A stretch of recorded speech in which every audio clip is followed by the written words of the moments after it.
మారు మనసు పొందిన వారి యందు ఆయన సంతోషించి వారి పాపములను క్షమించువాడుగా ఉన్నాడు. అర్థమైందండి? దేవుడు నిజముగా మారు మనసు పొందిన వారి యందు సంతోషించి, గమనిస్తున్నారా, వారి పాపములను క్షమించువాడుగా ఉన్నాడని దేవుని యొక్క వాక్యము సెలవిస్తూ ఉన్నది. దేవునికి స్తోత్రం.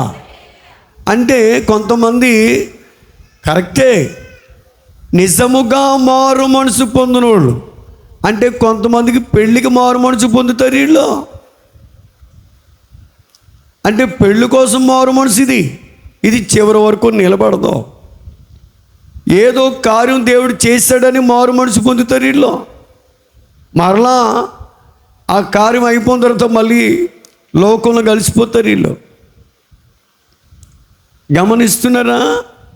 ఇలాంటి వాళ్ళు చేసే పాపాలు నేను క్షమించను, వారిని బట్టి నేను ఆనందించను, నాకు సంతోషం ఉండదు. వీళ్ళు గాలి చెదరగొట్టు పొట్టు వలె ఉంటారట. కాబట్టి దేవుడు మాట్లాడుతున్నాడు. దేవుడు అంట నిజముగా మారు మనసు పొందిన వారి యందు సంతోషించి వారి పాపములను ఆయన క్షమించువాడుగా ఉన్నాడు. అది ఇప్పుడు అర్థం చేసుకో, నువ్వు నిజంగా మారు మనసు పొందావా లేదా? నీది నిజమైన మారు మనసా? ఎటువంటి మారు మనసు నీది?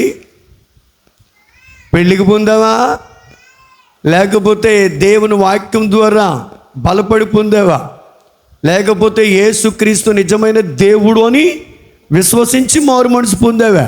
అంటే మారు మనసు పొందడం కూడా రకాలు ఉన్నాయి.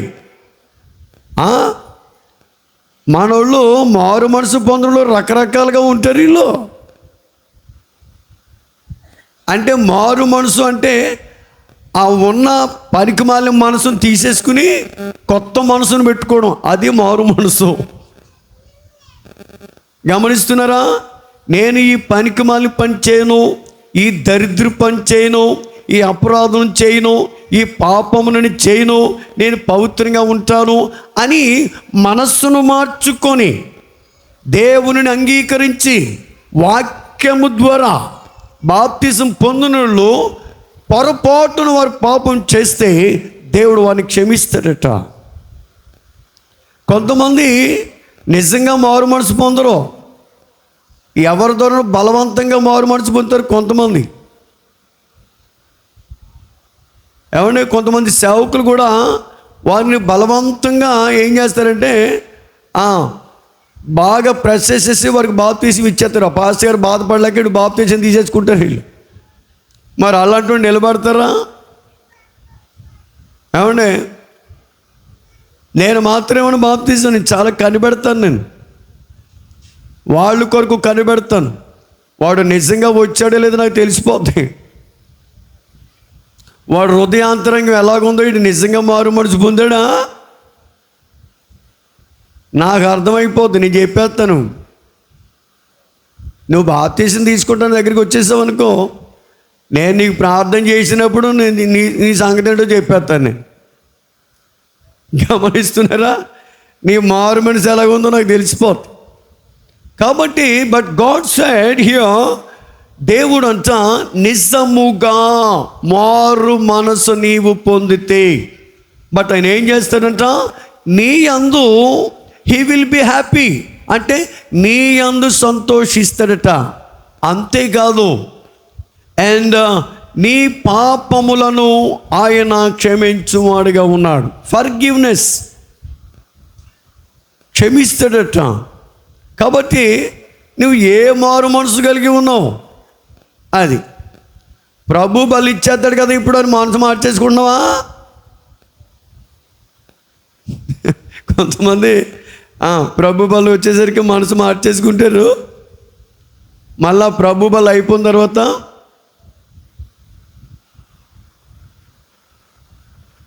మామూలే. మరి ఎట్లుంది నీ మనసు, నీ మారు మనసు ఎట్లుంది? నిజంగా పొందావా?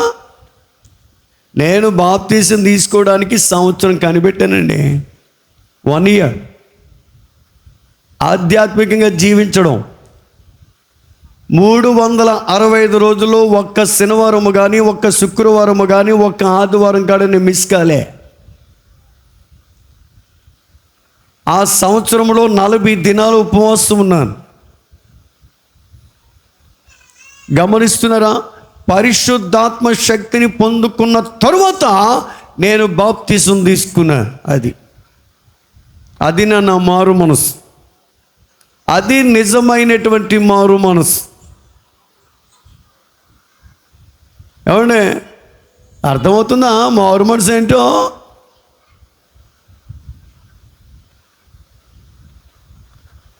అది వాడి దేవుడు ఏమన్నాడు? నిజముగా మారు మనసు పొందినట. మరి నువ్వు ఎట్లా పొందినావో నాకు తెలియదాయే. నిజంగా పొందినావా? పరిస్థితులు బట్టి పొందినావా? భయముతో పొందావా? కావాలని పొందావా? ఎవరైనా బలవంతం చేస్తే పొందావా? లేకపోతే పెళ్ళికి పొందావా? అది నీ ఇష్టం. నీకు వదిలేస్తాను. అది నీ మీద ఆధారపడి ఉంటుంది. దేవునికి స్తోత్రా గట్టిగా హల్లెలూయా. చూడండి, నెహెమ్యా గ్రంథం 9వ అధ్యాయము 17వ వచనం చూద్దాం. నెహెమ్యా గ్రంథం 9వ అధ్యాయం 17వ వచనం.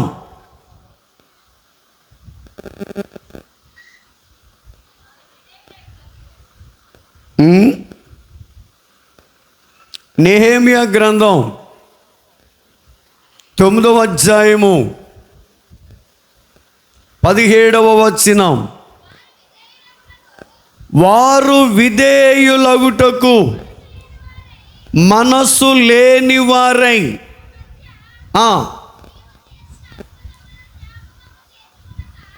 వారు మధ్య నువ్వు చేసిన అద్భుతములను జ్ఞాపకము చేసుకొనక మనస్సును కఠినపరచుకొని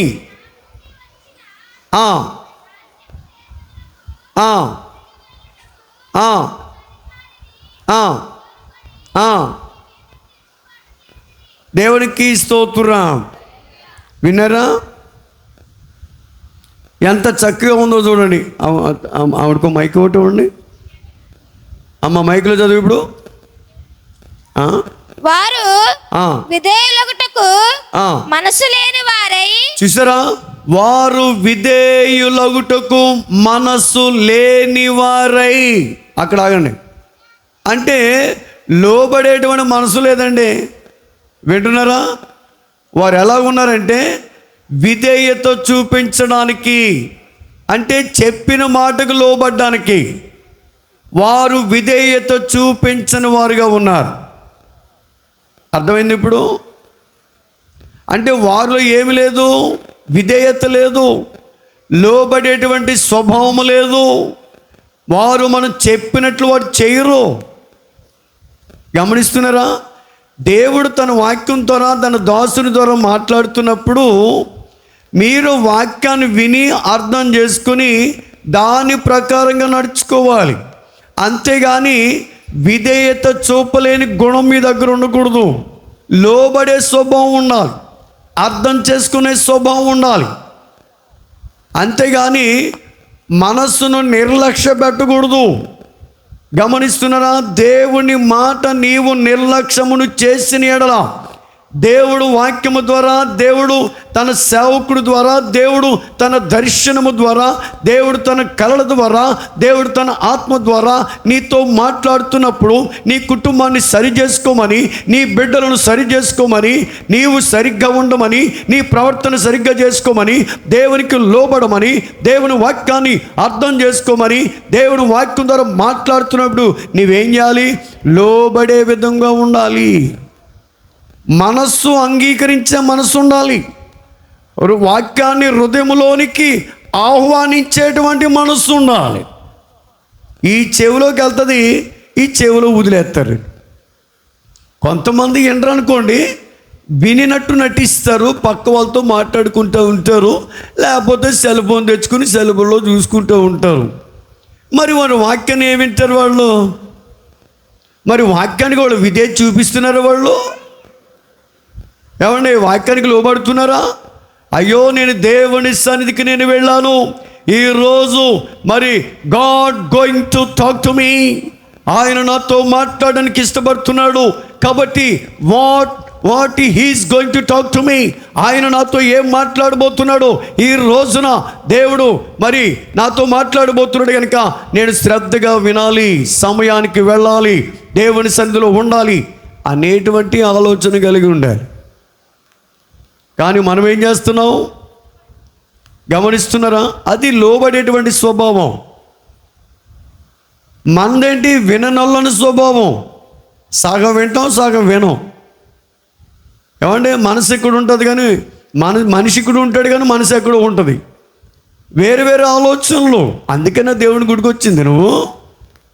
మనిషి మాత్రం ఇక్కడ ఉంటావు, బిల్డప్ ఇచ్చి నీ మనసు మాత్రం ఎక్కడో ఉంటుంది.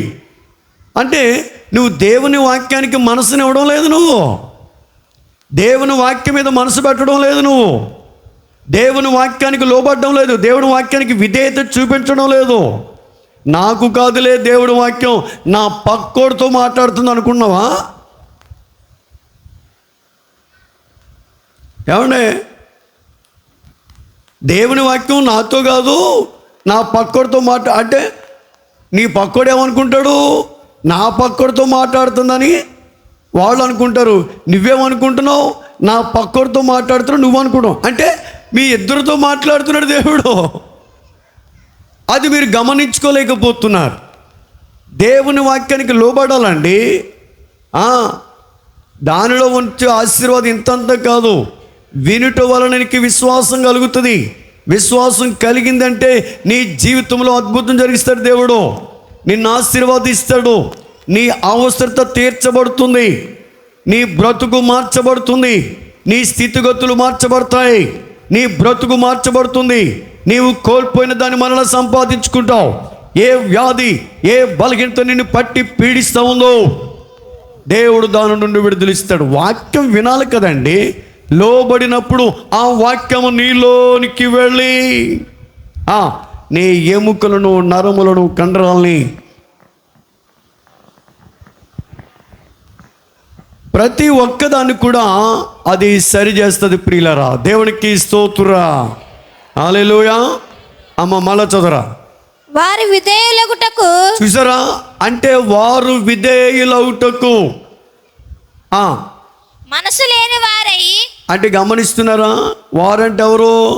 ఒడ్డుగుడులో ఉన్న విశ్వాసులు. మాస్టర్ గారు మేము వింటున్నాం, మేము లోబడుతున్నాం అంటవా? అంటే ఇది లోబడలోనికి, ఇది వడ్డీ గుడుములో ఉన్నటువంటి ఆ విశ్వాసులతో దేవుడు మాట్లాడుతున్నాడు.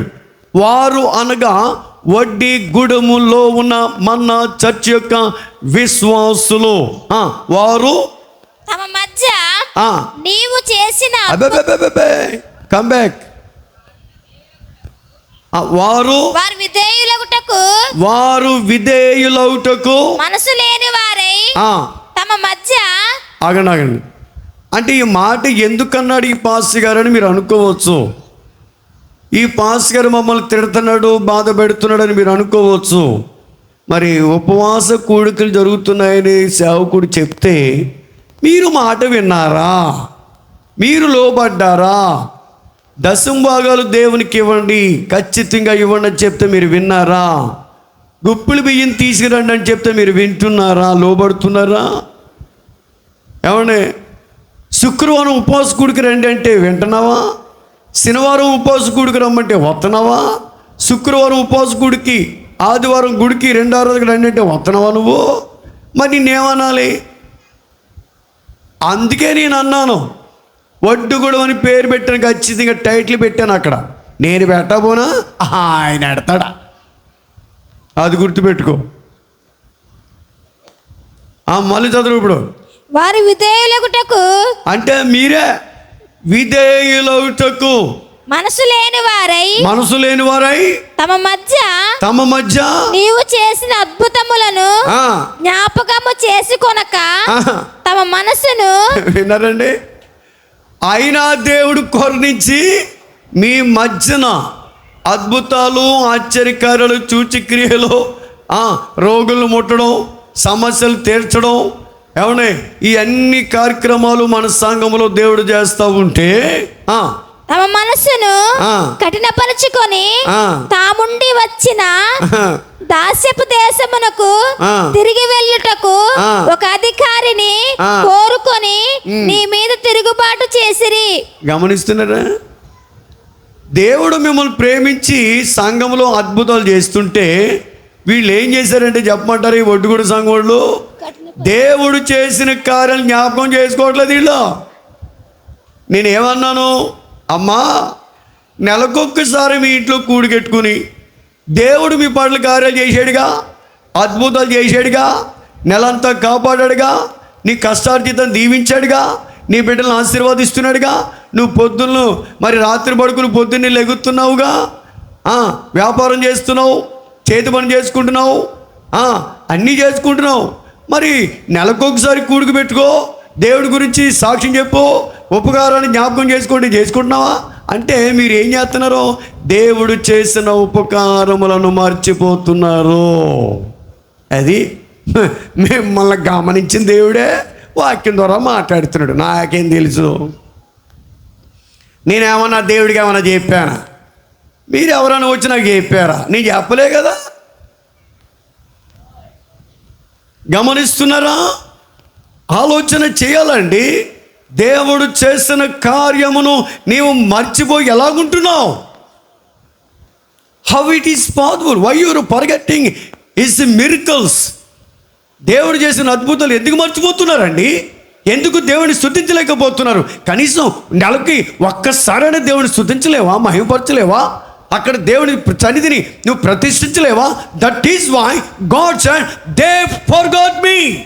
దేవుడు అంటున్నాడు, వారు నన్ను మర్చిపోయారండి.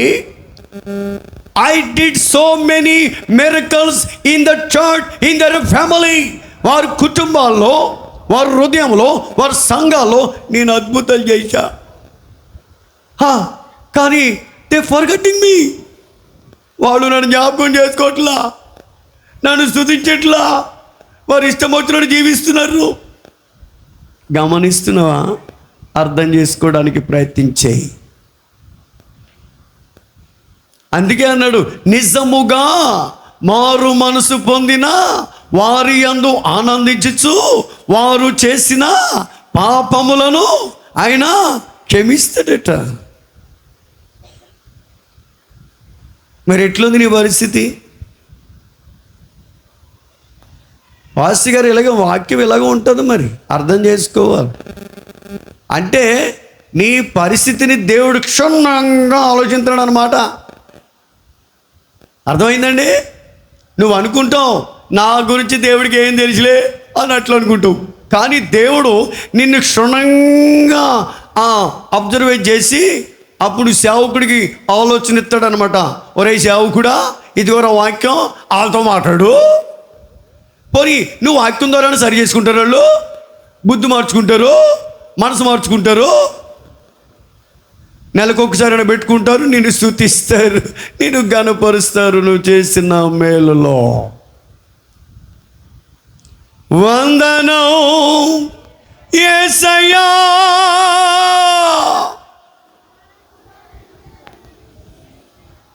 అవును, మంచి దేవునికి కృతజ్ఞత చెల్లించాలని మనసులో ఉంటే పాడతాం, లేనప్పుడు నువ్వేం చేస్తావు బాబు? ఏమండి? నీవు చేసిన ఉపకారములకు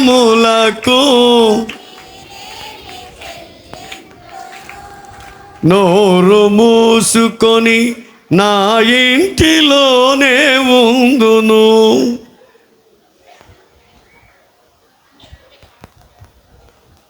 పాట అట్లా లేదా? ఏంటి తప్పు పాడుతున్నా కదా? ఆహా, నేను తప్పు పడుతున్నా కదా? దేవునికి స్తోత్రం. హల్లెలూయా. గమనిస్తున్నారా? దేవుడు చేసిన ఉపకారమును నీవు మరిచిపోకుండానట్లు నీ హృదయాంతరంగంలో నుండి నువ్వు దేవుణ్ణి మహిమపరచాలి. దట్ ఈస్ వై దేవుడు అంటున్నాడు, నేను చేసిన ఉపకారములో వారు మరచిపోవచ్చుండిరి. ఎంత బాధ చెప్పండి. దేవుడికి బాధ కలిగదా? అందుకే దేవుడు వాక్యం ద్వారా మాట్లాడుతున్నాడు ఆయన. కాబట్టి మరి మనం దేవుని మాటకు లోబడిన వారిగా ఉండాలి. అంతేకాకుండా ఆయన మన పట్ల చేసిన ఉపకారములను మన జ్ఞాపకము చేసుకుని ఆయనను స్తుతించు వారుగా మనం ఉన్నప్పుడు దేవుడు మనల్ని తన కృపలో వర్ధిల్ల చేస్తాడు. దేవునికి స్తోత్రం. హల్లెలూయా. చూడండి, నిర్గమకాండం, అందరూ కూడా నిర్గమకాండం తీద్దాం. నిర్గమకాండం 34వ అధ్యాయము 6-7 వచనాలు. నిర్గమకాండం 34వ అధ్యాయము 6-7 వచనాలు. అతని ఎదుట యెహోవా అతని దాటి వెళ్ళుచు యెహోవా కనికరము, దయా, దీర్ఘశాంతము, విస్తారమైన కృపా సత్యములు గల దేవుడైన యెహోవా ఆయన 1000 మందికి కృపను చూపుచు దోషమును, అపరాధమును, పాపమును క్షమించును గాని ఆయన ఏ మాత్రమును దోషులను నిర్దోషులుగా ఎంచక 3-4 తరముల వరకు తండ్రుల దోషమును కుమారుల మీదకిని కుమారుల కుమారుల మీదకిని రప్పించుదని ప్రకటించెను. అమ్మా, విన్నావా? సంతోషమేనా? ఆనందంగా ఉన్నావు ఇప్పుడు? నువ్వు చేసే పనికి మళ్ళీ పని అంట నీతోనే పోదంట. విన్నారా? ఇప్పుడు సంతోషంగా ఉందా మీకు? అంటే నువ్వేమనుకుంటున్నావు? నేను చేసిన తప్పిదము నాతోనే పోతుంది అని నీవు అనుకుంటున్నావు. అని నువ్వేం చేస్తున్నావు? నీ సరదా కోసం, నీ శరీర సుఖము కోసం, సంతోషించడానికి, ఆనందించడానికి నువ్వేం చేస్తున్నావంటే దేవునికి వ్యతిరేకంగా నీవు కార్యకలాపాలు కొనసాగిస్తున్నావు. అంటే నీవు మనుషులకు కనిపించకపోవచ్చు, ఏమండి, కానీ దేవుడు చూస్తున్నాడు. మరి దేవుడేమన్నాడు? ఆ యొక్క శాపం అంతా అది నీ వంశ పారంపర్యాన్ని చుట్టేస్తుందట. అంటే నీవు చేసిన తప్పుకి ఆ ప్రతిఫలం నీ బిడ్డలు అనుభవిస్తారు. అంతేకాదు, వారికి పుట్టిన బిడ్డలు కూడా భరిస్తారట. ఎంత దారుణం అండి! ఎంత భయంకర పరిస్థితి! ఇప్పటికైనాను నీవు మనస్సును మార్చుకొని గమనిస్తున్నావా? అంటే నీ పిల్లలు వారు శాపాన్ని అనుభవిస్తున్నారు. వాళ్ళు గమనిస్తున్నారా? వాళ్ళు ఏడుస్తూ ఉన్నారు. ఒక ఆయన అన్నాడు, కొడుకు అన్నాడు, కొడుక్కి తండ్రి చాలా ఆస్తి ఇచ్చాడు. కానీ ఆ కొడుక్కి సంతృప్తిగా లేదు. ఆ కొడుక్కి ఏం అటాక్ అయిందంటే షుగర్, అంటే డయాబెటీస్. అంటే కొడుకు కూడా షుగర్ వచ్చింది. అప్పుడు ఈ కొడుకు అంటున్నాడు, డాడీ నీ వల్లే నాకు షుగర్ వచ్చింది. విన్నారా? వాడు ఏమన్నాడు? నీ వల్ల నాకు ఆస్తి సంక్రమించింది, ఎంత ఆస్తినిచ్చావు daddy, I'm feel so happy అని అంటలా. వాడికి వచ్చిన రోగాన్ని బట్టి, డాడీ ద డిసీజ్ అది నీ నుండి నాకు వచ్చింది అంటున్నాడు వాడు. అంటే దేవుడు పరిశుద్ధ గ్రంథంలో రాసింది అబద్ధం కాదు. తల్లి తండ్రులు చేసినటువంటి పాపం వారు అనుభవించడమే కాదు, వారి నుండి వారు పిల్లల మీదకి పోతుందట. ఇక్కడి నుంచైనా బుద్ధి తెచ్చుకుని బ్రతకడం నేర్చుకోండి. పాపానికి దూరంగా ఉండడం నేర్చుకోండి. చెడు పనులు చేయకుండా దూరంగా ఉండడం నేర్చుకోండి. చెడు ఆలోచనలు మానండి. గమనిస్తున్నారా? నీ నోటిని కంట్రోల్ చేసుకోండి, నీ మనసును కంట్రోల్ చేసుకో, నీ యొక్క కాళ్ళు చేతులు నీ శరీరాన్ని కంట్రోల్ పెట్టుకో. గమనిస్తున్నారా? ఆ కలకత్తా నగరంలో ఆ యొక్క దౌర్భాగ్యుడు మానవ మృగమైనటువంటి ఆ ప్రిన్సిపల్, గమనిస్తున్నారా? వాడే కాదు, వాడితో ఇంకొక 4-5 మొత్తం దగ్గరికి చాలామంది ఉన్నారు. ఆలోచన చేయండి. వారి శరీర సుఖముల కొరకు ఆశించి, గమనిస్తున్నారా? ఆలోచన చేయాలి. చేయకూడనటువంటి భయంకరమైన దరిద్ర పని వాడు చేశారు.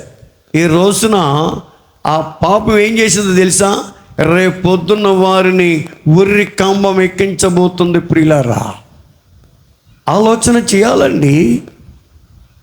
ఎంతకాలం పాపం ఉంటుంది?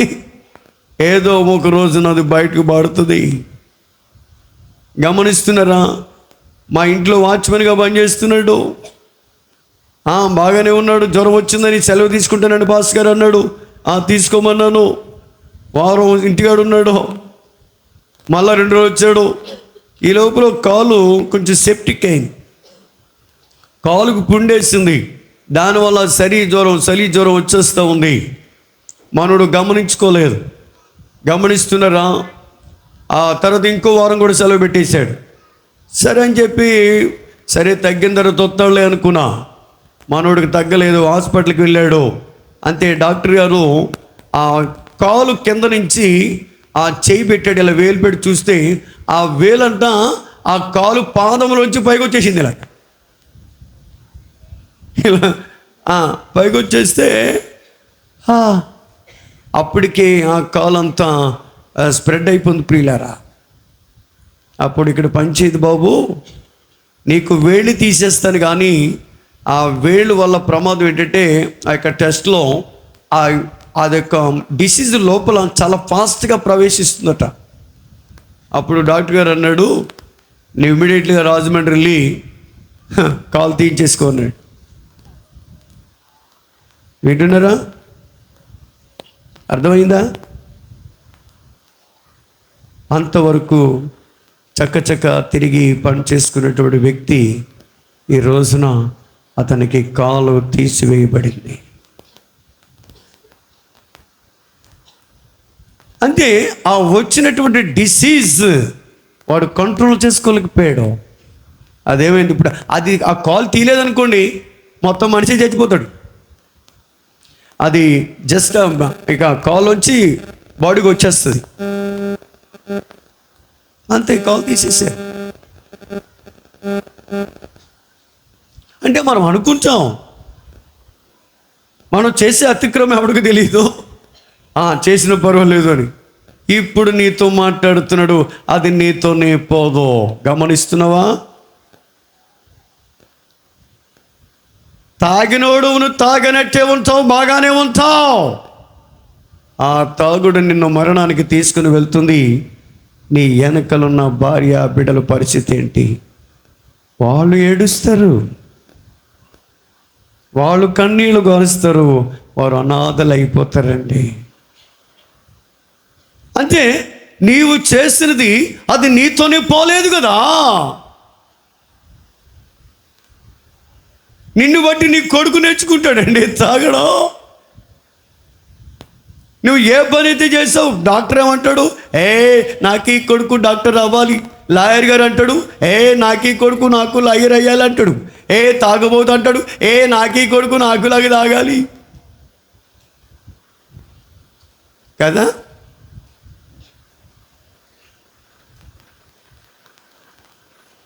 అంటే ఆ యొక్క శాపం అంతా ఆ యొక్క తల్లిదండ్రుల నుండి తన పిల్లల మీదకి it is not stopped there. అక్కడ ఆగదట, వారి పిల్లల మీద కూడా వెళ్తుందట. అంటే నువ్వు చేసిన పనికిమాలి పని అన్నమాట. ఆ పనికిమాలోడు ఆ ఆదాము అవ్వలు పనికిమాలి పని చేశారో అది ప్రపంచమంతా చుట్టేసింది. అది అక్కడ ప్రారంభమైంది పాపం. ఇప్పుడు నీవు నేను అనుభవిస్తున్నావు. చూసారా? అర్థమైంది మీకు? ఇప్పుడు వాక్యం ఊరికినే చెప్పడు దేవుడు. తల్లిదండ్రులు చేసిన పాపం వారు పిల్లల మీదకి అంటే అర్థం కాలే నీకు? ఆదాము చేసిడు, మరి చేసింది మన మీదకి రాలే. మొత్తం ప్రపంచాన్ని చుట్టూ ఒక్కడే చేశాడు బాబోడు. అని భార్య భర్తలు ఇద్దరు చేశారు అంతే. పాపం లోకమంతా పాపం అయిపోయింది. ఆలోచన చేస్తున్నావా? కాబట్టి దేవుడు మాట్లాడుతుంటాడు కొన్నిసార్లు, అంతేగాని నీ ఇష్టం వచ్చినట్లు ప్రవర్తించకే జాగ్రత్త. నీ ఇష్టం వచ్చినట్టు ప్రవర్తించుకో, నీ వెనకాలలో చాలా బాధపడాల్సిన పరిస్థితి వస్తుంది. అది నీతోనే సరిపోదు. అది అమ్మా మళ్ళా ఆ వాక్యం మళ్ళా ముందు నుంచి చదువు, మొత్తం నుంచి చదువు. అతని ఎదుట యెహోవా అతని దాటి వెళ్ళుచు యెహోవా కనికరము, దయ, దీర్ఘశాంతము, విస్తారమైన కృపా సత్యములు గల దేవుడని యెహోవా ఆయన 1000 మందికి కృపను చూపుచు దోషమును, అపరాధమును, పాపమును క్షమించును గాని ఆయన ఏ మాత్రమును దోషులను. ఆయన దగ్గర విస్తారమైనటువంటి ప్రేమ ఉందట. గమనిస్తున్నారా? ఆయన అందరినీ ఆశీర్వదించే దేవుడు. అమ్మ ఇంకా కొంచెం ముందుకొచ్చి మళ్ళా చదువు. అతడు దోషులను నిర్దోషులుగా దోషమును, అపరాధమును, పాపమును క్షమించును గాని. చూసారా? విన్నారా? ఏమేమి క్షమించాడు? మళ్ళీ చెప్పమ్మా. దోషమును, వింటున్నారా? అపరాధమును, దోషము, అపరాధము, పాపము క్షమించును గాని. అంటే అపరాధం, దోషం, పాపం అంటే ఈ పాపం వల్లే వస్తుంది. ఏంటది? దోషం అనేటువంటిది. అర్థమైంది మీకు? పాపంతోనే పోతుంది, దానివల్ల దోషం అవుతుంది. ఇంట్లో ఎవడైనా చచ్చిపోయాడు అనుకో, ఇంటికి దోషం వచ్చింది రోయ్, ఇల్లు మూసేరా, ఇంట్లో ముళ్ళ కంపలేసేయి, ఆ కొండలు పెట్టు, అవి పెట్టు, ఇల్లు 1-2 నెలలు ఖాళీ చేసేయి, ఆ ఇంట్లో దోషం ఉంది.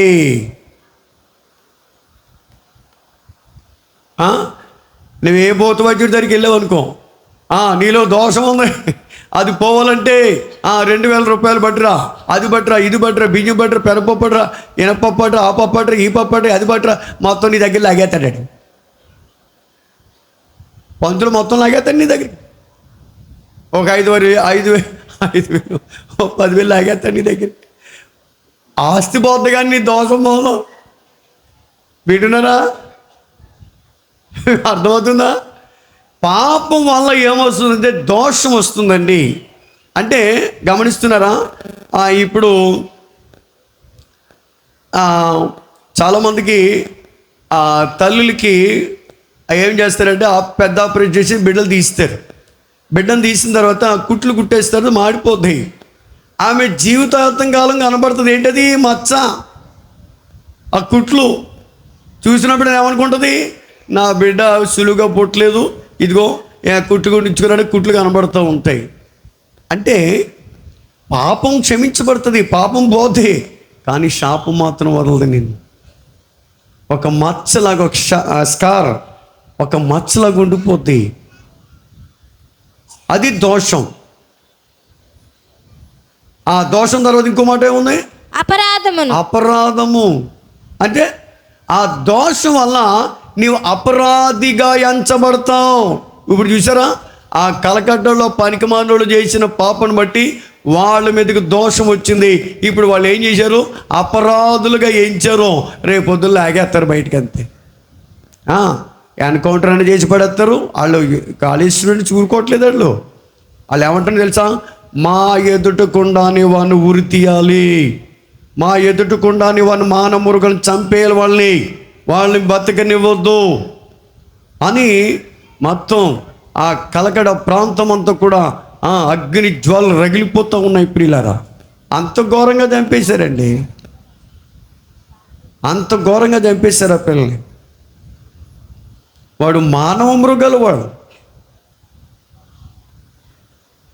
మానవ మృగాలండి. ఒక్కడు కాదు, ఇద్దరు కాదు. ఎవడ ఇష్టం వచ్చినట్లు వాడేసుకున్నాడు. అంటే పేపర్లో రాశారు, ఆమె విర్జిన్లో 150 గ్రామ్స్ స్పెర్మ్ ఉందంట. 150 గ్రామ్స్, 150 గ్రాముల స్పెర్మ్ ఉందండి అందులో. ఆ యొక్క మెడికల్ టెస్ట్లో వారు టెస్ట్ చేస్తే, అంటే ఎంతమంది భయంకరంగా ఆమెని హింస పెట్టి కామ మృగంలో ప్రవర్తించారండి దరిద్రులు. అన్ని పుణ్య విరిగినటువంటి ఆ అమాయకురాలు, పేదలకు, రోగులకు సహాయం చేస్తున్నటువంటి ఆ స్త్రీని ఆ ట్రైనీ డాక్టర్ని ట్రైనింగ్ అవుతుంది పాపం భవిష్యత్తు కొరకు. అంటే చేశారు పాపం, వారి మీదకి వచ్చింది దోషం. ఆ దోషం ఇప్పుడు అపరాధులుగా ఎంచబడుతుంది. పేపర్కి వస్తుంది, వీళ్ళని ఉరి తీస్తున్నామని పేపర్కి వస్తుంది. పోనీ వాళ్ళతో అంత చచ్చిపోతా, వారి పిల్లలు కూడా ఆ యొక్క పనికి భయంకరమైన దోషాన్ని వారు అనుభవించవలసిన పరిస్థితి ఏర్పడుతుందని దేవుడు వాక్యం ద్వారా మనతో మాట్లాడుతుంది. ప్రియరా, పాపము, దోషము, అపరాధము క్షమించును గాని వాటిని దేవుడు క్షమించును గాని ఆయన ఏ మాత్రమును దోషులను నిర్దోషులుగా ఎంచక. విన్నారా? దోషిని ఎప్పుడు దేవుడు కూడా నిర్దోషుడిగా ఎంచడట. 3-4 తరముల వరకు. విన్నారు? ఇప్పుడు 3-4 తరాలు. దేవుడా, ఎంత కోపమైంది అయ్యో నీకు. 3-4 తరాలు అంటే ఒక తరం వచ్చి 100 సంవత్సరాలు. విన్నారా? ఒక తరం వచ్చి 100 సంవత్సరాలు అనుకుంటున్నాను. ఒక తరం అంటే ఇంకెవరైనా లెక్కల మేస్తారేమో తెలిసి వాళ్ళు ఉన్నారా? అంటే తరం అంటే 1000 సంవత్సరాల, ఒక సంవత్సరము.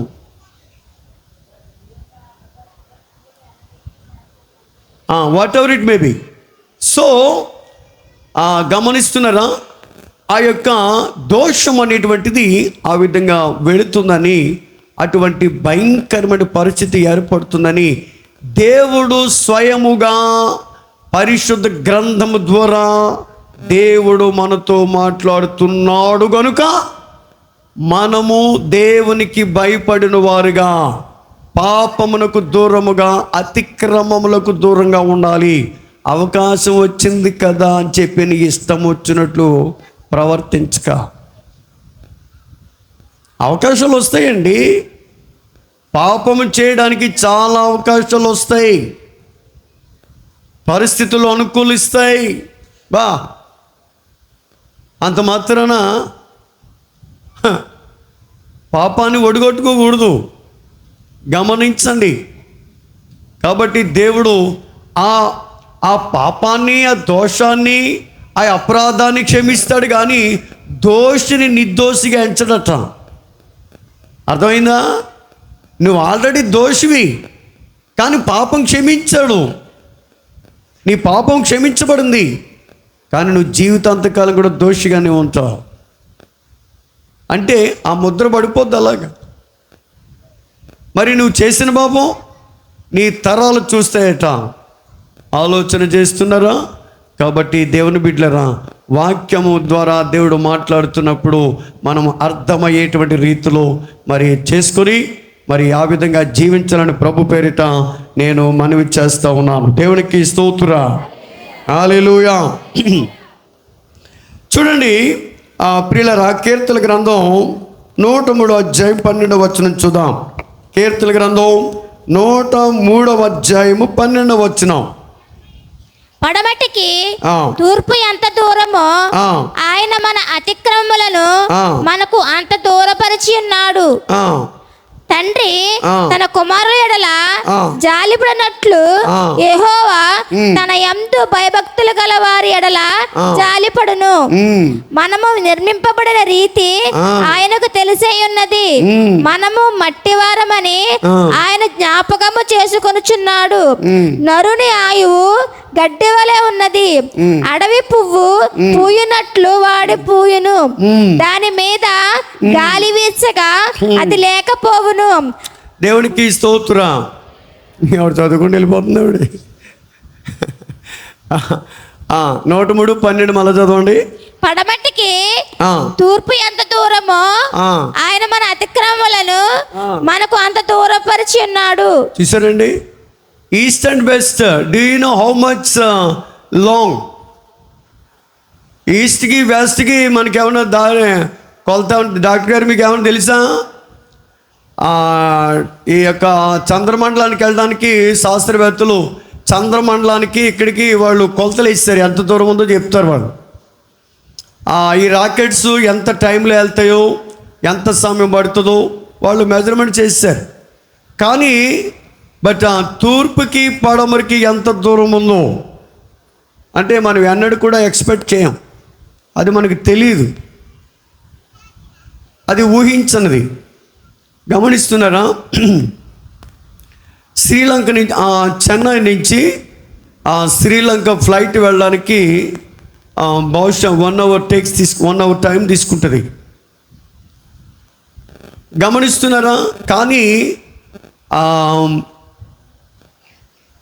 కొన్ని దినాల క్రితం అనుకుంటాను, కొన్ని నెలల క్రితం ఈ చెన్నై నుంచి ఈ శ్రీలంక ఫ్లైట్ ఒక పావు గంట ముందు వెళ్ళిపోయిందట. అంటే దాని అర్థం ఏమిటి? ఎవరైనా చెప్తారా?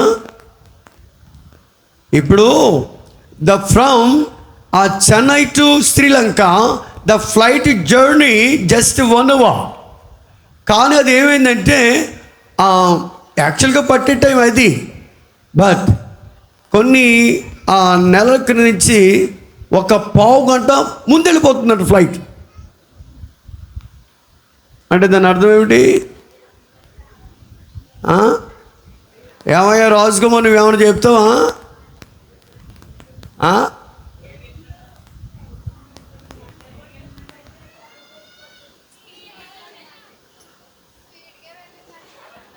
స్పీడ్గా వెళ్ళిందట.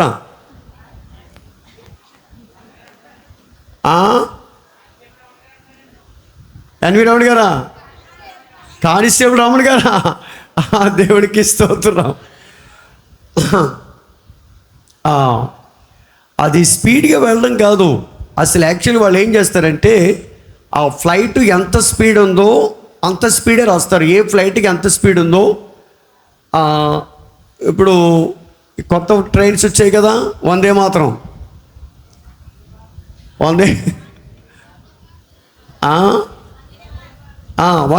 కొత్త ట్రైన్స్ వచ్చినాయి. వాడు ఏం చేస్తాడంటే అది ఫైనల్ స్పీడ్ రాస్తాడు వాడు. అది ఇంకా కన్ఫర్మ్, దానికంటే స్పీడ్ వెళ్తుంది ఇంకా. కానీ ఈ ఫ్లైట్ పావు గంట ముందు ఎందుకు వెళ్ళిందంటే ప్రియులారా, ఈ సముద్రం యొక్క మొత్తం కొన్ని 100 అడుగులు లోపలికి వెళ్ళిపోయింది. అంటే ఈ భూభాగం ఎదరికి వెళ్ళిపోయింది. అర్థమైందా ఇప్పుడు మీకు? అంటే ఇంత దూరం అనుకోండి, ఆ నీళ్లు లోపలికి వెళ్ళిపోవడం వల్ల ఈ భూభాగం దగ్గరికి వచ్చేసింది. అంటే కొంత సముద్రం లోపలికి వెళ్ళిపోయినారు బాగా. వెళ్ళిపోవడం వల్ల అప్పుడు వాళ్ళకి అర్థమైందంట, ఏమిటి ఫ్లైట్ ఎంత పావుగంట ముందు రావడానికి కనుక ఆలోచన చేస్తే ఆ యొక్క పరిస్థితి సముద్రంలో ఏర్పడినటువంటి అవకతవకల వల్లటండి కొన్ని 100 కిలోమీటర్ల లోపలికి వెళ్ళిపోయిందట. గమనిస్తున్నారా?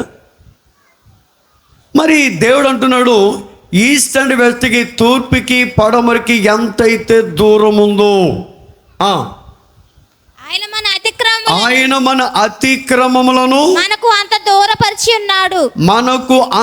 దూరపరిచి ఉన్నాడు. గమనించండి, ఎవరైతే దేవుని యందు మరి నిజమైన మారు మనసు పొందుతారో దేవుడు వారి యందు ఆనందించి, గమనిస్తున్నారా, వారి యొక్క పాపములను క్షమించును. అంటే తూర్పుకి పడమరికి ఎంతైతే దూరం ఉందో ప్రియులరా, దేవుడంతా నీవు చేసిన అతిక్రమ క్రియలను అంతకంటే ఎక్కువగా దూరపరచువాడుగా ఉన్నాడు. అంటే క్షమిస్తాడట. అది అర్థమవుతుందండి. కానీ నువ్వేం చేస్తున్నావు? అపరాధం ఎక్కడుందో దానికి అంటించుకుంటున్నావు ఫెవికోల్ గమ్ములాగా. అపరాధము పాపం ఎక్కడుందో దాన్ని పరిగెడుతున్నావు దాన్ని అంటించుకోవడానికి. కానీ దేవుడు ఏమంటున్నాడు? దానిని దూరపరుస్తున్నాడు నీకు. అంటే దేవుడు ఎంత ప్రేమగలడో చూడండి. అంటే ఆయన మన అపరాధములను క్షమించువాడుగా మనకు కనబడుతున్నాడు. అంటే ఆయన క్షమించాడంటే ప్రియులరా, అది ఎంత దూరపరుస్తున్నాడో చూడండి. తూర్పుకి పడమనికి ఎంత దూరం ఉందో మనం ఏమైనా ఎక్స్పెక్ట్ చేయగలమా? చేయలేం కదా. దేవుడు కూడా అంతే. మనం చేసిన అపరాధాలంతా అంత దూరపరుస్తాడట. అంటే మొత్తం తీసేస్తాడని అది అర్థం. అంటే మన అతిక్రమములను క్షమించువాడు. అంటే మనం ఏముండాలి? నిజమైనటువంటి మారు మనసు కలిగి ఉండాలి. మరి ఎవరైతే నిజమైన మారు మనసు కలిగి ఉంటారో దేవుడు వారి యందు సంతోషిస్తాడు. అంతేకాదు, వారు చేసిన పాపములను ఆయన క్షమించువాడుగా ఉన్నాడు. దేవునికి స్తోత్రా గట్టిగా హల్లెలూయా. చూడండి, మరొక లేఖన భాగాన్ని మనం చూద్దాం, సమయం అవుతుంది కనుక. ప్రియులరా, యెషయా గ్రంథం 43వ అధ్యాయము 25వ వచనం చూద్దాం. యెషయా గ్రంథం 43:25. నేనే నా చిత్తానుసారముగా నీ అతిక్రమములను తుడిచివేయుచున్నాను. నేను నీ పాపములను జ్ఞాపకము చేసుకొనను. దేవునికి స్తోత్రం. హల్లెలూయా. ఎడబాయని నీ కృపా నన్ను విడువదు ఎన్నటికీ. ఎడబాయని నీ కృపా నన్ను విడువదు ఎన్నటికీ. యేసయ్యా నీ ప్రేమానురాగం నన్ను కాయును అనుక్షణం. యేసయ్యా నీ ప్రేమానురాగం నన్ను కాయును అనుక్షణం. ఎడబాయని నీ కృపా నన్ను విడువదు ఎన్నటికీ. ఎడబాయని నీ కృపా నన్ను విడువదు ఎన్నటికీ. యేసయ్యా నీ ప్రేమానురాగం నన్ను కాయును అనుక్షణం. యేసయ్యా నీ ప్రేమానురాగం నన్ను కాయును అనుక్షణం. ఎడబాయని నీ కృపా నన్ను విడువదు ఎన్నటికీ. ఎడబాయని నీ కృపా శోకపు లోయలలో కష్టాల కడగండ్లలో కడలేని కడలిలో నిరాశ నిస్పృహలో శోకపు లోయలలో కష్టాల కడగండ్లలో తినలేని కడలిలో నిరాశ నిస్పృహలో అర్థమే కాని ఈ జీవితం ఇక వ్యర్థమని నేననుకొనగా. అర్థమే కాని ఈ జీవితం ఇక వ్యర్థమని నేననుకొనగా.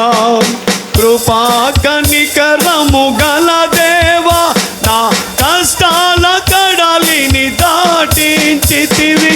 కృపా కనికరము గల దేవా నా కష్టాల కడలిని దాటించితివి.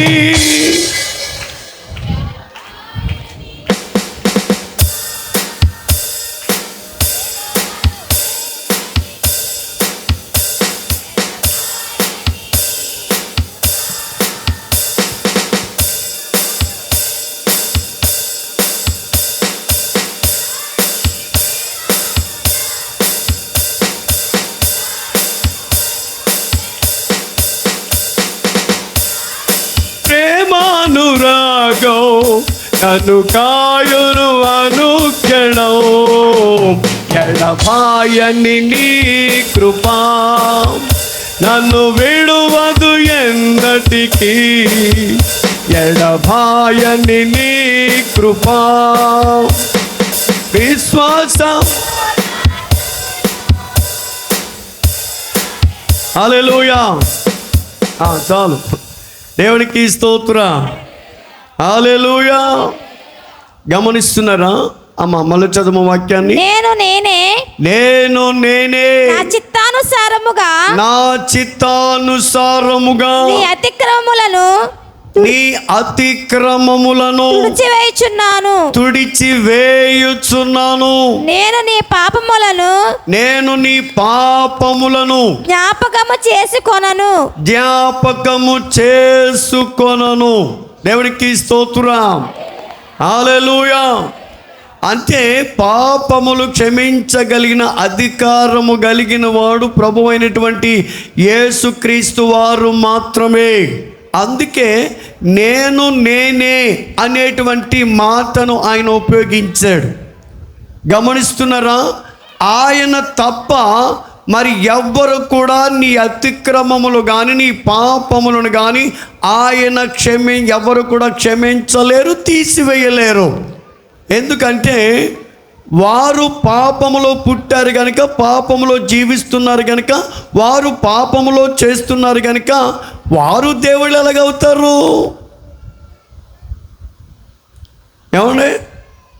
ఇప్పుడు సపోజు నేను ఉన్నాను అనుకోండి, నాకు పెళ్ళయింది. అవ్వలేదండి సుమా?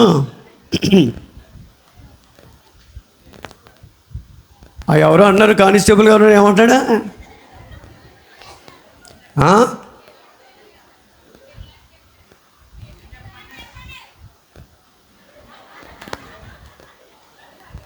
అడిగుతున్నాడు పైకి. దేవునికి స్తోత్రం. నాకు పెళ్ళయింది అని అనుకోండి. సరే, నా భార్యకి నాకు ఒక మగ పిల్లడు పుట్టాడు. ఏమండి?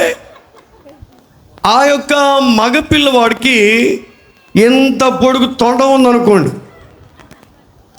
వాడికి 2 మీటర్లు 3 మీటర్లు తోక ఉందనుకోండి, వాడికి 5-6 చేతులు ఉన్నాయనుకోండి, అనుకుందాం. మరి వాడిని నా బిడ్డగా నేను స్వీకరించడానికి నాకు ఏమన్నా అవకాశం ఉంటుందంటారా?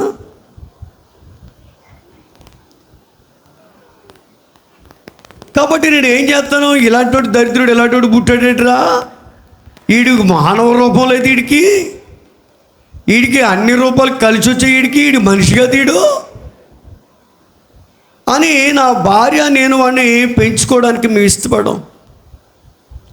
వాడు సమాజంలో ఎలా తిరుగుతాడో గమనిస్తున్నారా? వాడు మనిషిగానే 2 చేతులు ఉండాలి, 2 కళ్ళు ఉండాలి, మనిషి రూపమే ఉండాలి. వాడు వికృత రూపంలో పుడితే వాడిని నా బిడ్డగా చేసుకోవడానికి నేను ఇష్టపడను, నా భార్య కూడా ఇష్టపడదు. మరి ఈ లోకంలో రకరకాల దేవుళ్ళు ఉన్నారుగా, మరి వాళ్ళు వికృతమైన రూపాల్లో, భయంకర రూపాల్లో ఏమండే ఉన్నప్పుడు వారిని దేవుళ్ళుగా నువ్వు ఎలాగ స్వీకరించగలుగుతున్నావు? అది నా బాధ. రాయిని పూజించే మనసే మనకుంది, తల్లిని ప్రేమించే మనసే లేకుంది, దైవం యాడుందో తెలియని మానవుడా. గమనిస్తున్నారా? వీడికి రాయిని పూజించే మనసు ఉంది వీడికి, కానీ తల్లిని ప్రేమించే మనసు మాత్రం వాడికి లేదు. గమనిస్తున్నారా? నిజమైన దేవుని దగ్గరికి రారిలో రాయులను, రప్పలను, రకరకాల అంద వికారముతో ఉన్నటువంటి వాళ్ళని నువ్వు దేవుడిగా ఎలా మొక్కుతున్నారండి? నాకు అర్థం కాదు. వాడి స్వరూపమే బాగోలేదు, వాడి అవతారమే బాగోలేదు. గమనిస్తున్నారా? వాడికి మనిషి షేప్ లేదు వాడికి, కానీ నువ్వేం చేస్తున్నావు? వాడిని దేవుడిగా ఆరాధన చేస్తున్నావు. గమనిస్తున్నావా? ఆలోచన చేయాలి. కానీ నా దేవుడు అట్లా అంటాడు కాదు.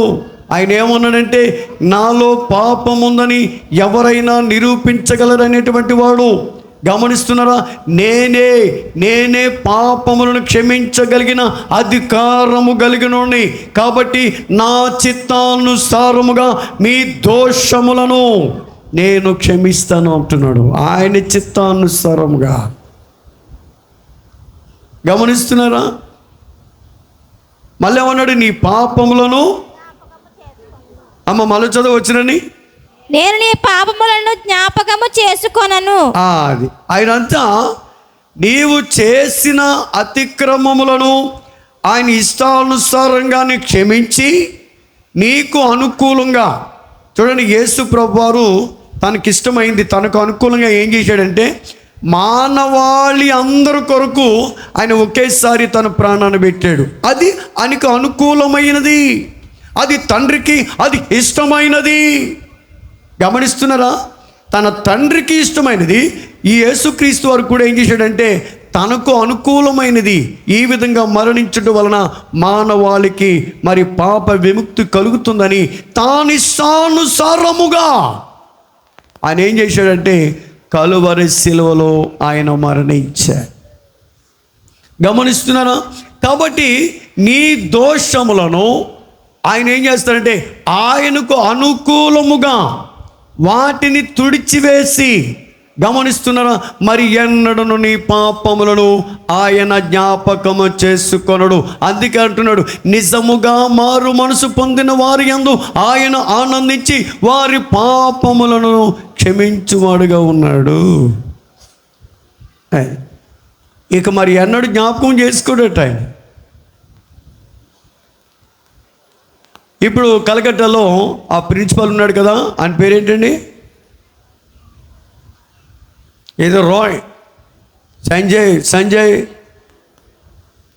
వాడు వృత్తి హత్య. రేపు పొద్దున వాడు చనిపోతాడు. రేపు ఆయనకు భార్య ఉంది, పిల్లలు ఉన్నారు. రేపు పొద్దున ఏమంటారు పిల్లల్ని? నీ బాబు ఇట్లా చేసిడు, ఇంత చేసిడు, అట్లా చేసిడు, ఇట్లా చేసిడు, అందుకని ఊరు చేసి చంపిండ్రు అని వారి పిల్లల దగ్గర అంటారు. అవసరమైతే తన భార్య దగ్గర కూడా కొంతమంది అంటారు. ఎందుకంటే ఆ యొక్క సన్నివేశాన్ని వారు మర్చిపోరిక జీవితంలో ముద్రడిపోద్ది. కానీ నా యేసయ్య అంట, నువ్వు ఎంత కఠినమైన పనికి మాలిన పనులైనా, ఎంత భయంకర పాపం చేసినప్పటికీ దేవుడు అంటే దాన్ని క్షమించి మరి ఇంకెన్నడూ జ్ఞాపకం చేసుకోడట. అందుకని నువ్వేం చేస్తున్నావు? ఇంకో కొత్త పాపం చేస్తున్నావు నువ్వు. వినవా? ఇప్పుడు సపోజ్ నువ్వేం చేసావు? మారు మనసు పొంది దేవుడి దగ్గరికి వచ్చారండి. దేవుడి దగ్గరికి వచ్చిన తర్వాత నువ్వేం చేసావు? దేవా, నా పాపాన్ని విడిచిపెడుతున్నానయ్యా, నన్ను క్షమించునైనా, నీ రక్తంతో కడుగునైనా, ఇంకెప్పుడు ఈ పాపం చెయ్యనైనా అని చెప్పావు. దేవుడు ఏం చేశాడు? దాన్ని క్షమించాడు, ఆ పాపాన్ని మర్చిపోయాడు. నువ్వు మళ్ళీ ఏం చేస్తున్నావు? ఇంకో కొత్త రకం పాపం చేస్తున్నావు. ఇంకో రకం పాపం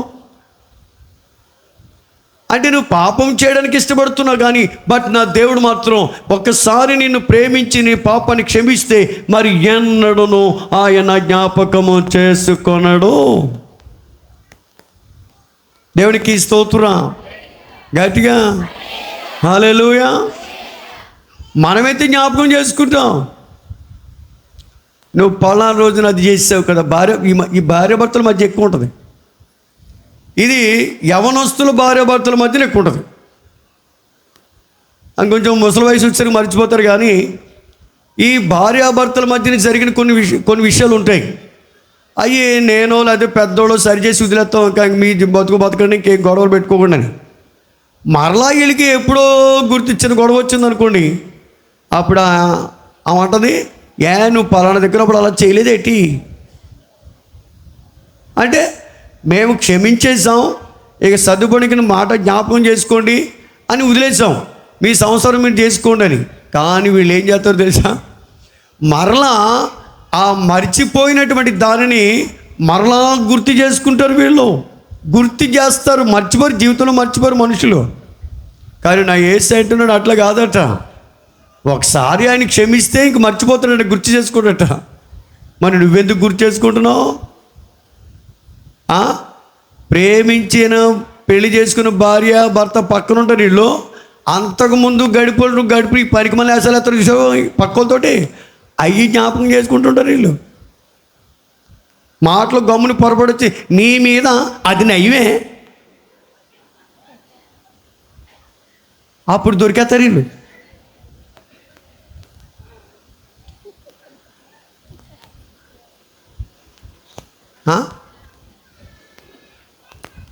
నీకేం ఈవిడంటది నీకేం తెలుసు ప్రేమ, ఆడికి తెలుసా ప్రేమ అంతాను.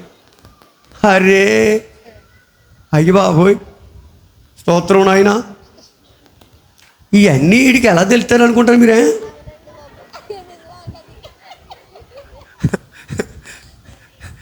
దేవునికి స్తోత్రం కలుగును గాక. నాకు ఎవరితో ఏం ప్రమేయం లేదు నాయనో. దేవునికి స్తోత్రం, హల్లెలూయా.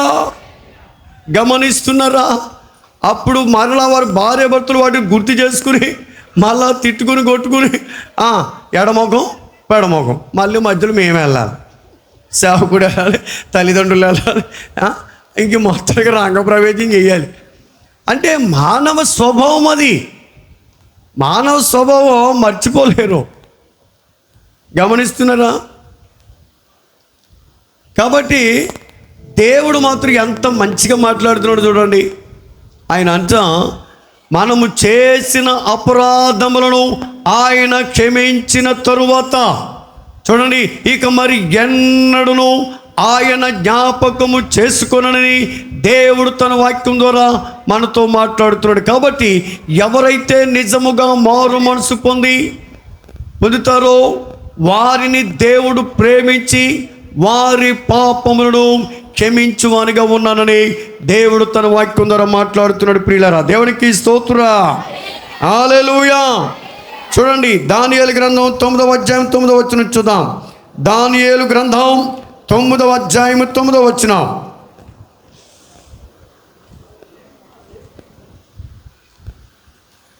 మేము మా దేవుడైన యెహోవాకు విరోధముగా తిరుగుబాటు చేసితిమి, అయితే ఆయన కృపా క్షమాపణలు గల దేవుడనై ఉన్నాడు. ఆయన తన దాసులకు ప్రవక్తల ద్వారా మాకు ఆజ్ఞలు ఇచ్చి వాటిని అనుసరించి నడుచుకొనవలెనని సెలవిచ్చును గాని మేము మా దేవుడైన యెహోవా మాట వినకపోతిమి. దేవుడికి స్తోత్రం. అమ్మ మళ్ళీ చదువురా తల్లి. మేము మా దేవుడైన యెహోవాకు విరోధముగా తిరుగుబాటు చేసితిమి, అయితే ఆయన కృపా క్షమాపణలు గల దేవుడునై ఉన్నాడు. ఆయన తన దాసులకు ప్రవక్తల ద్వారా మాకు ఆజ్ఞలు ఇచ్చి వాటిని అనుసరించి నడుచుకొనవలెనని సెలవిచ్చెను గాని మేము మా దేవుడైన యెహోవా మాట వినకపోతిమి. చూసారండి, దేవుడు ఎంత గొప్పోడో చూడండి. వారు దేవునికి వ్యతిరేకంగా వాడు జీవించారు, కానీ దేవుడు కృపా క్షేమము అదేవిధంగా క్షమాపణ కలిగినటువంటి దేవుడు ఆయన. కాబట్టి దేవుడు ఏం చేశాడు? వారి యొక్క వ్యతిరేకతను, వారి యొక్క దోషములను, వారి యొక్క పాపములను క్షమించాలని చెప్పి ఆలోచన చేసి దేవుడు ఏం చేశాడంటే తన సేవకులు పంపించాడు. గమనిస్తున్నారా?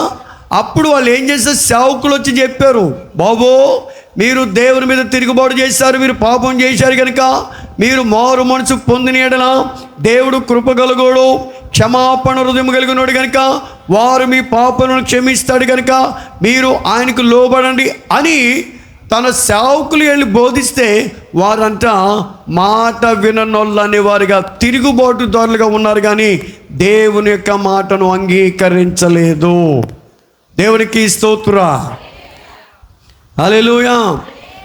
కాబట్టి నేను మీ సేవకుడిగా ఈ సంఘానికి నేను వచ్చాను. కాబట్టి దేవుడు ఈ సంఘము పరిస్థితిని నాకు తెలియజేస్తాడు. కాబట్టి మనం ఉపవాస కూడికలలో ప్రసంగం చేస్తుండగా దేవుడు నాకు ఒక సత్యాన్ని బయలుపరిచాడు, ఒక మర్మాన్ని బయలుపరిచాడు. గమనిస్తున్నారా? ఆలోచన చేయాలి. సంఘం యొక్క పరిస్థితి ఎలాగుందో చెప్పమంటారా? బల్బు ఉంది, చాలా తెల్లగా ఉంది బల్బు, దానిలో కరెంటు మాత్రము లేదు, అది ప్రకాశించడం లేదు.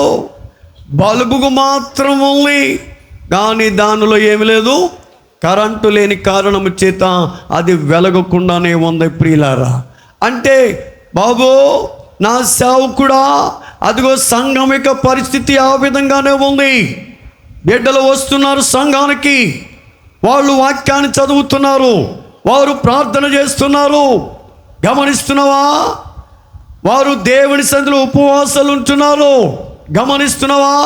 ఈ పరిస్థితి అంతా బాగానే ఉంది, కానీ వారు జీవితాలు మాత్రం వెలిగింపబడలేనటువంటి జీవితాలు ఉన్నాయి కనుక నీవు వారికి చెప్పు అని దేవుడు నాకు ఆ మర్మాన్ని బయలుపరిచాడు. గమనిస్తున్నారా? అంటే సంఘం అంతా బాగానే ఉందండి, చాలా ఆసక్తిగానే వస్తున్నారు కదా, వాక్యాన్ని చదువుతున్నారు కదా, ప్రార్థన చేయించుకుంటున్నారు, నా చేత ప్రార్థన చేయించుకుంటున్నారు, మీరు ప్రార్థన చేసుకుంటున్నారు, వాక్యాన్ని చదువుతున్నారు, అన్నీ బాగానే ఉన్నాయి, యాక్టివిటీస్ అన్నీ బాగానే ఉన్నాయి. కానీ హృదయం మాత్రం దేవునికి వ్యతిరేకంగా ఉంది. ప్రియులారా, ఆలోచన చేస్తున్నారా?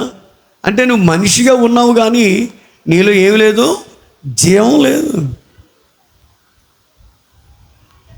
నువ్వు మనిషిగా ఉన్నావు, ఒక క్రైస్తవుడిగానే జీవిస్తున్నావు కానీ క్రైస్తవుని యొక్క జీవం నీలో లేదు. అంటే నీ ఆధ్యాత్మికమైనటువంటి దీపం ఆరిపోయింది. ప్రియులారా, అంటే నువ్వు మనిషిగా మరి శరీరేణుకంగా జీవిస్తున్నావు కానీ ఆత్మ విషయంలో నీవు ఏమైంది, నీవు చనిపోతూ ఉన్నావు. ఆధ్యాత్మికమైనటువంటి జీవితంలో నువ్వు పడిపోయి ఆ ఆధ్యాత్మిక జీవితాన్ని నువ్వు వదిలిపెట్టేస్తావు. ఆ ఆధ్యాత్మికంగా నువ్వు మరణించావు కానీ నువ్వు శరీరానుసారంగా లోకానుసారంగా నువ్వు జీవిస్తున్నావు. అదే దేవుడు మనకు చూపించినటువంటి దర్శనం.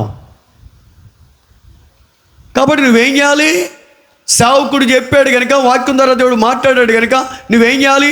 మనస్సును మార్చుకొని శరీరానుసారంగా కాకుండా, లోకానుసారంగా కాకుండా, దేవునికి ఇష్టానుసారంగా దేవుని యొక్క శక్తిని పొందుకొని దేవుని కొరకు సంఘంలో నీవు ప్రకాశించాలి. అంటే దేవుని యొక్క శక్తిని పొందుకోవాలి, దేవుని యొక్క ఆత్మను పొందుకోవాలి. అంతేగాని నిర్జీవమైన స్థితిలో ఉండకూడదు. ప్రియులారా, నువ్వు ఆత్మతో వెలిగింపబడాలి. వస్తున్నావు పోతున్నావు, వస్తున్నావు పోతున్నావు, వాక్యాన్ని చదువుతున్నావు వింటున్నావు, వాక్యాన్ని చదువుతున్నావు వింటున్నావు, ప్రార్థన చేస్తున్నావు వెళ్ళిపోతున్నావు, ప్రార్థన చేస్తున్నావు వెళ్ళిపోతున్నావు, ఉపవాసం ఉంటున్నావు తినేస్తున్నావు, ఉపవాసం ఉంటున్నావు తినేస్తున్నావు. ఈ విధంగానే యాత్ర. నీలో ఒక నిర్ణయం అంటూ లేదు, నీలో ఒక గురి లేదు, నీలో ఒక ఆలోచన లేదు. అంటే నేను ఈ 21 రోజులు కూడా దేవుని సన్నిధికి వెళ్ళి దేవుని ఆత్మను నేను పొందుకొని నేను ప్రభు కొరకు వెలిగింపబడాలి. అంటే నీ బతుకు ఎలా ఉందో చెప్పమంటారా? బహుశా రాతి మీదైనా ఎండొచ్చు, లేకపోతే మొండల పొదల్లోనే ఎండొచ్చు. నీ బతుకు ఎట్లా ఉందంటే, ఆ మొండల పొదల్లో మొక్కలు ఏం చేస్తాయి? నీరు తగులుతుంది, ఎండ వస్తుంది, చక్కగా లెగిస్తుంది, కొంతసేపు పైకి వస్తుంది. అప్పుడు ఈ ముళ్ళ కంపులో నుంచి పైన నీవెంత ఎదుగుతావు, నోరు మూసుకుని ఉండు అని ఆ తుప్పలు ఏం చేస్తాయంటే దానిని పైకి రాకుండా, అది ఫలించకుండా దానిని అణిచివేస్తాయి. హలో, రాతి మీద కూడా పడ్డ విత్తనాలు అంతే. గమనిస్తున్నావా? అది మొలుస్తుంది, అది ఆకులేస్తుంది, కొంత పైకి వస్తుంది. అప్పుడు ఆ వేర్లకి తగినంత నీరు లేకపోవడం వల్ల అదేం చేస్తుందంటే రాను రాను అది ఆకులు వాడి అది ఆ చెట్టు చనిపోతుంది. ప్రియులారా, ఎందుకంటే దానిలో జీవం లేదు, దాని కింద మట్టి లేదు, నీరు సరిగ్గా లేదు. కాబట్టి ఏమైంది? అది మధ్యలోనే ఇట్స్ క్లోజ్డ్. అదే మరి మంచి నేల పడ్డ విత్తనాలు ఎట్లుంటాయి అంటే అబ్బో చక్కగా మొలుస్తాయి, ఆకులు వేస్తాయి, పువ్వులు పూస్తాయి, కాయలు కాస్తాయి, తినడానికి మంచిగా ఉంటుంది. అది ఫలభరితమైనటువంటి జీవితం, అది క్రైస్తవ జీవితం. మరి మన పరిస్థితి ఎట్లా ఉంది? రాజ మీద వేయబడిన విత్తనాలు మొలిచినట్లు మొలిచావు. హలో, తుప్పల్లో పడ్డట్లు ఆ విత్తనాలు మొలిచావు, కానీ పైకి ఏం చేసినంటే ఆ తుప్పలు నిన్ను కిందకి గెంటినాయి. గమనిస్తున్నావా? అందుకే నీవు ఆధ్యాత్మికంగా ఎదగలేకపోతున్నావు. కాబట్టి నువ్వేం చేయాలి? రాతి నేల మీద పడిన విత్తనముగా నువ్వు ఉండకూడదు. హలో, ముళ్ళ పొదలలో పడినటువంటి విత్తనముగా నీవు ఉండకూడదు. ప్రియులరా, గమనిస్తున్నావా? వాక్యము విస్తారముగా నీకు అనుకూలంగా వాక్యం విత్తబడుతూ ఉంది. కాబట్టి నువ్వు ఎక్కడ వేయబడాలి? మంచి విత్తనం, సారవంతమైనటువంటి నేలలో నీవు పడిన విత్తనముగా ఉండి, గమనిస్తున్నావా? నీవు దేవుని కొరకు నువ్వు ఫలింపు జీవితాన్ని దేవునికి ఇవ్వాలా? దేవునికి స్తోత్రురా. గమనిస్తున్నారా? కాబట్టి అప్పుడు దేవుడు వారికి సేవకులు పంపించాడు. మనసును మార్చుకోండిరా, మారు మనసు పొందండిరా, దేవుడు క్షమించేవాడు, ఆయన క్షమాపణ ఉంది, కృప ఉందంటే వారు మాట విననొల్లకపోయి. గమనిస్తున్నారా? మరి దేవుడు ఎంతగా మీతో మాట్లాడుతున్నప్పుడు మీరు మనసు మార్చుకోకపోతే ఎలాగా? ఇంక ఎప్పుడు ఒకేలాగా ఉంటారా? ఏమండే, ఇంకా మనంతా దులుపుకుని వెళ్ళిపోయే వ్యవహారం అంట. మనంతా దులుపుకుని వెళ్ళిపోయే వ్యవహారం అంటే నువ్వు సండే విశ్వాసవి. అర్థమైందా? నువ్వు సండే విశ్వాసవి. అర్థం చేసుకోవాలి. నేను ఇలాగా మాట్లాడతా. కాబట్టి దేవుడు మిమ్మల్ని క్షమిస్తాను, మీ పాపాలను దూరం చేస్తాను, పగటికి అది తూర్పుకి పడమరకున్నంత దూరం చేసేస్తాను అని దేవుడు చెప్పాడుగా. మరి నువ్వు ప్రభు బలి తీసుకోవడానికి ఆదివారం శనివారం ఎక్కడ పోతున్నావు? నువ్వు ఆదివారం ప్రభు బలిలో పాల్గొవాలి కదా. అంటే నువ్వు శనివారం నువ్వు పాపక్షమాపణ పొందుకోవాలి, హృదయాన్ని శుద్ధి చేసుకోవాలిగా. మరి ఈ 2 రోజులు నువ్వు కనపడలేదు ఏంటి? ఎక్కడ పోతున్నావు? మీ ఇంట్లో కానీ ఉపవాస కుడుకులు ఏర్పాటు చేస్తున్నావా ఏంటి? మీ ఇంట్లో నీ ఇంట్లో కానీ ఉపవాస కుడికి ఏర్పాటు చేసుకున్నావా? నన్ను కూడా వీళ్ళు వస్తాను, ఏదో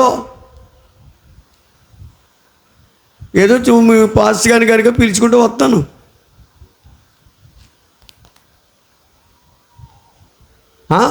ఇంట్లో కూడా కూడిక లేదా? ఇంట్లో కూడా ఏమీ లేదా? పోనీ చర్చిలో పెడితే చర్చిలోకి రావా? మరి ఆదివారం ఎలాగొచ్చేసావు? ఆదివారం ఎలాగొచ్చేసావు అని అంటే మీరు ఏమనుకుంటారో చెప్పనా? నేను రక్షణ పొందాను కనుక ఖచ్చితంగా నేను బల్ల తీసుకోవాలి. తీసుకో, సంతోషం. తీసుకోకపోతే దేవుడు కొడతాడు కూడా. తీసుకోవాలి, ప్రభు జ్ఞాపకం చేసుకోవాలి. మరి తీసుకోవడానికి అర్హత ఉండాలిగా. ఏమండే, తీసుకోవడానికి అర్హత సంపాదించుకోవాలా వద్దా? అంటే ఎవరు చూడలేదు కదా పిల్లి ఆ మూతి ఏం చేస్తుంది? ఎవరు చూడలేదని. మరి నువ్వు అలాగే చెయ్యట్టే తెలగా పర్వాలేదు అనుకుని చేయటతావు అందులో. ఏమండే, ఆ చెయ్యి పెట్టడానికి అర్హత పొందుకోవాలి కదా. ఆ అర్హత ఎప్పుడు వస్తుంది? నువ్వు శనివారం శుక్రవారం వచ్చి దేవుడి సన్నిధిలో ఏడ్చినప్పుడు కదా. పాస్టర్ గారు మేమంత పరిశుద్ధులములండి, అంత ఉపవాసం ఉండి కన్నీళ్ళు కావాల్సి వచ్చిన పని ఇవ్వలేదండి, మాది దైవభక్తి గల కుటుంబం, మా బాబు పాస్టరు, మా అమ్మ పాస్టరు, మీ చిన్నప్పటి నుంచి క్రైస్తవం అండి, అంత సీన్ అవసరం లేదు. ఆ టైప్ ఆఫ్ బిల్డప్ ఏమైనా ఎత్త పెట్టిపోని. మీ బాబు పాస్టర్ అయినా, మీ అమ్మ పాస్టర్ అయినా, నువ్వు పుట్టు క్రైస్తవుడివైనా నీ హృదయాన్ని నువ్వు సరి చేసుకోవాలి, హృదయాన్ని సరిదిద్దుకోవాలా. పశ్చాత్తాపము నీలో ఉండాలి, ఒప్పుకోలు జీవితము నీలో ఉండాలి, కన్నీటి అనుభవం ఉండాలి, హృదయాన్ని కడుక్కోవడం తెలుసుకోవాలి, వాక్యము ద్వారా శుద్ధి చేసుకోవాలి. అప్పుడు వచ్చి మరియమ్మని, నీవు నాకు తల్లివి కదా, ఏం పర్వాలేదు అని అనలే. నీవు కూడా తల్లి ఏం చేసింది, వాళ్ళందరితో కూడా ఆ మేడ గదిలో పరిశుద్ధాత్మ కొరకు కనిపెట్టింది. మరియా, నేను యేసు ప్రభు తల్లి, మయామ్ mother of Christ Jesus Christ, నేను అక్కడికి వెళ్ళవలసిన పనిలే, ఐఎమ్ గ్రేట్ ఉమెన్ అని అనుకోలే. కానీ ఏం చేసింది, అక్కడ ఉన్నవారు మేడ గదిలో ఆమె ఏం చేసింది, పరిశుద్ధాత్మను పొందుకున్నది. మరి నువ్వెందుకు ఎత్తున్నావు బిల్డప్ అంటే, వీళ్ళు కొంతమంది అనాలోచనలు ఉన్నాయి. ఆయన ఎవరో ఎక్కడో మీటింగ్కి వెళ్తాడు, అక్కడికి వెళ్ళిపోతారు, అక్కడ ప్రార్థన చేసుకుంటారు, ఇక సరిపోయిందిలే అని సరిపెట్టేసుకుంటారు అంతే. అదొకటి ఉంది వీళ్ళ దగ్గర. అంతకేముంది, టీవీ ఆన్ చేయి. పాపం నేను పొద్దున్న కోడి మోసంకి వెళ్ళాను. నాటుకోడికి వెళ్తే సరే అండి, వాడు కోడికి ఆర్డర్ ఇచ్చాను, వాడు చేస్తున్నాడు, నువ్వు బయట బండేసి కూర్చున్నా. అప్పుడు దినకరణ్ గారు మాట్లాడుతున్నాడు టీవీలో. గమనిస్తున్నారా, పొద్దున్నే వాళ్ళు టీవీ పెట్టారు. పొద్దున్నే టీవీ పెట్టారు, వ్యాపారం చేయరంటే మేము గుడికి వెళ్ళమండి. వాళ్ళు అన్న మాట్లాడి తెలుసా, మేము గుడికి వెళ్ళమండి, అదే మా గుడి అని వాక్యం వింటున్నారు అక్కడ.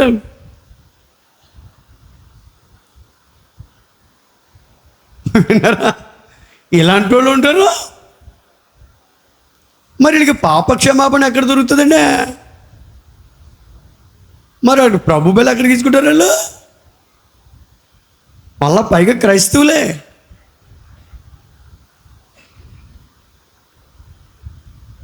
ఏమండి, వాక్యం అర్థమవుతుంది కదా? అర్థమవుతుంది చెప్పండి, మళ్ళీ మీ ఇంటికి వచ్చి మీకు మళ్ళీ చెప్పేస్తాను. మళ్ళా మీ ఇంటికి వచ్చి మా కుటుంబం కూర్చోబెట్టేసి ఇదే పని. అప్పుడైనా వస్తుందేమో. దేవునికి మహిమ కలుగునుగాక. హల్లెలూయా, హల్లెలూయా. గడియారం వైపు చూడొద్దు, ఆలోచన చేయాలి. దేవుని యొక్క మాట వైపు మనం చూడాలి.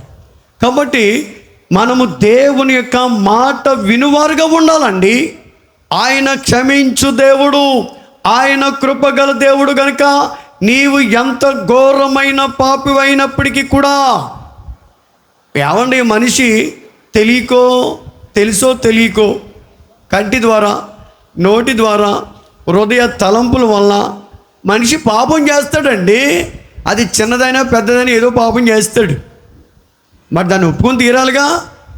దేవుడేమన్నాడు, నన్ను జ్ఞాపకము చేసుకోవడానికి అరే తమ్మి ఆ బల్ల తీసుకోండి రా అంటున్నారు.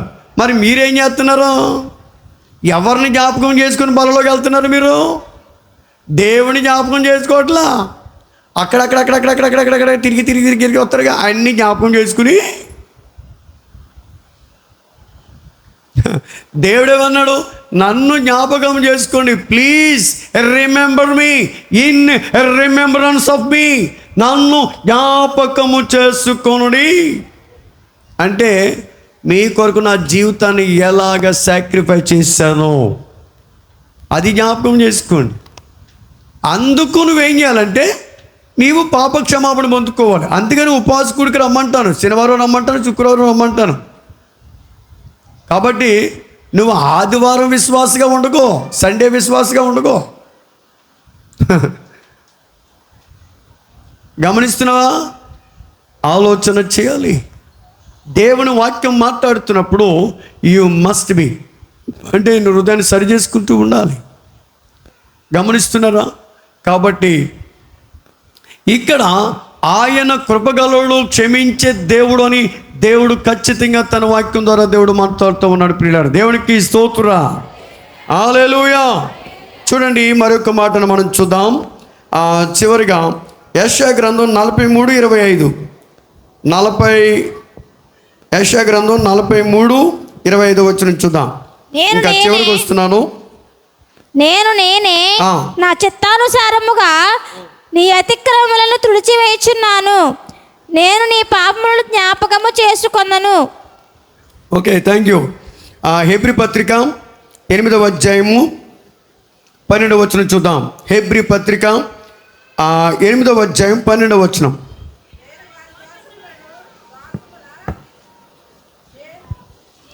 హెబ్రీ పత్రిక 8వ అధ్యాయము 12వ వచనం. అమ్మా ఎవరో నేను వారి దోషముల విషయమై దయ కలిగి వారి పాపములను ఇకను ఎన్నడను జ్ఞాపకము చేసుకొనునని ప్రభువు సెలవిచ్చుచున్నాడు. ఆయన క్రొత్త నిబంధన అని చెప్పుట చేత మొదటిది పాతదిగా చేసి ఉన్నాడు. దేవునికి స్తోత్రం. గట్టిగా మళ్ళా చదవండి. నేను వారి దోషముల విషయమై దయ కలిగి వారి పాపములను ఇకను ఎన్నడను జ్ఞాపకము చేసుకొనునని ప్రభువు సెలవిచ్చుచున్నాడు. అది గమనిస్తున్నారా? ఆలోచన చేయాలి ప్రియులారా. కాబట్టి దేవుని బిడ్డలారా మీరు గమనించండి. దేవుడు తన వాక్యం ద్వారా మనతో మాట్లాడుతున్నాడు. కాబట్టి దేవుడు ఏమంటున్నాడంటే, ఎవరైతే నిజంగా మారుమనసు పొందుతారో దేవుడు వారి యందు సంతోషించి వారి పాపములను క్షమించి మరి ఎన్నడూను వారి పాపాలు జ్ఞాపకం చేసుకోడట. మరి ఎన్నడూను. గమనిస్తున్నారా? దెబ్బ తగిలితే నీ శరీరం మీద మచ్చ, అది నీ జీవిత కాలం అంతా ఉండిపోతుంది ప్రియులరా. కానీ దేవుడు ఒకసారి నీ పాపాన్ని క్షమిస్తే ఇక మరి ఎన్నడూను నీ పాపమును జ్ఞాపకము చేసుకునని దేవుడు తన వాక్యం ద్వారా మాట్లాడుతున్నాడు. కాబట్టి గమనించండి ప్రియులరా, దేవుడు తన వాక్యం ద్వారా మనతో ఎంతో చక్కగా మాట్లాడుతూ ఉన్నాడు. నీ పాపములను ఆయన తూర్పుకి పడమరికి ఎంతైతే దూరం ఉందో అంత దూరపరుస్తానని దేవుడు తన వాక్యం ద్వారా మాట్లాడుతున్నాడు ప్రియులరా. కాబట్టి ఆయనని జ్ఞాపకము చేసుకోవడానికి మనం ప్రభు బలను మనం స్వీకరించాలి. అంటే దేవుని దగ్గర మన పాప ఒప్పుకోలు చేయాలి. అప్పుడు దేవుడు క్షమించి మరి ఎన్నడూను ఆ పాపాన్ని జ్ఞాపకం చేసుకోడు ప్రియులరా. కాబట్టి నీవు కూడా గమనిస్తున్నావా? ఒక్కసారి నువ్వు పాపం చేశావు, దేవుడు దాన్ని క్షమించాడు, ఇక మరి ఎన్నడూ జ్ఞాపకం చేసుకోలేదు. మరలా నీవు ఆ పాపాన్ని మరి ఇంకెన్నడూ జ్ఞాపకము చేసుకొనకూడదు. అంటే ఆ పాపాన్ని చేయకూడదు నువ్వు. మరి దేవుడే ఏమన్నాడు? నేను జ్ఞాపకం చేసుకొని అన్నాడు. మరలా నువ్వు ఎందుకు జ్ఞాపకం చేసుకుంటున్నావు?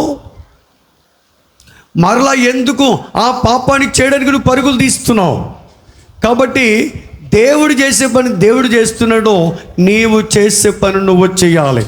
కాబట్టి నువ్వు ఒక్కసారి ఒప్పుకొని విడిచిపెట్టావు కనుక మరి ఎన్నడను దాని జోలికి వెళ్ళొద్దని దేవుని వాక్యం సెలవిస్తూ ఉంది.